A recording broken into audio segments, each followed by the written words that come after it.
ఏపీలో విద్యుత్ ఛార్జీల పెంపునకు కారణమైన జగన్ ఇంటి ముందు వైసీపీ శ్రేణులు ధర్నా చేయాలని మంత్రి నిమ్మల రామానాయుడు వ్యాఖ్యానించారు. విద్యుత్ ఛార్జీల పెంపునకు ఏఆర్సీకి సిఫార్సు చేసి 9,412 కోట్లు పెంచిన ద్రోహి జగన్ అని విమర్శించారు. తన నిర్లక్ష్యంతో జగన్ 1,29,503 కోట్ల విద్యుత్ ఛార్జీల భారాన్ని ప్రజలపై మోపారని నిమ్మల మండిపడ్డారు. పశ్చిమ గోదావరి జిల్లా పాలకొల్లు మండలంలోని పలు గ్రామాల్లో మంచినీటి, రహదారి పనుల అభివృద్ధి కార్యక్రమాలకు మంత్రి శంకుస్థాపన చేశారు. ఛార్జీలు పెరగడానికి కారణకుడైనటువంటి జగన్మోహన్ రెడ్డి మళ్ళీ విద్యుత్ ఛార్జీల పెంపు మీద మరి ఈరోజు ధర్నా చేయడం అంటే తాను పెంచినటువంటి ఛార్జీలకి తానే ధర్నాను పిలువడం అంటే రివర్స్ జగన్మోహన్ రెడ్డి అనేటువంటి మాటను ఈరోజు కూడా నిలబెట్టుకునేటువంటి పరిస్థితి.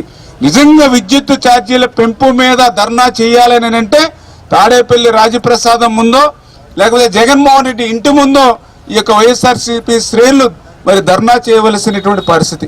ఎందుకు ఈ మాట అంటున్నానంటే ఈవేళ ఏదైతే మాకు వారసత్వంగా జగన్మోహన్ రెడ్డి పాపాలు శాపాలు మమ్మల్ని వెంటబడుతూ ఉన్నాయి.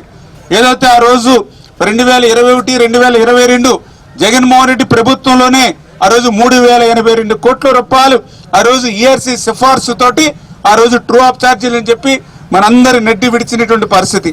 మరి ఆ 2 సంవత్సరాలు వాటిని అట్లా అట్టిపెట్టి మరి ఈరోజు ప్రజల నెత్తి మీద భారం పెట్టినటువంటి మరి ద్రోహి ఏదైతే జగన్మోహన్ రెడ్డి అనే విషయం ఇవాళ చాలా క్లియర్ గా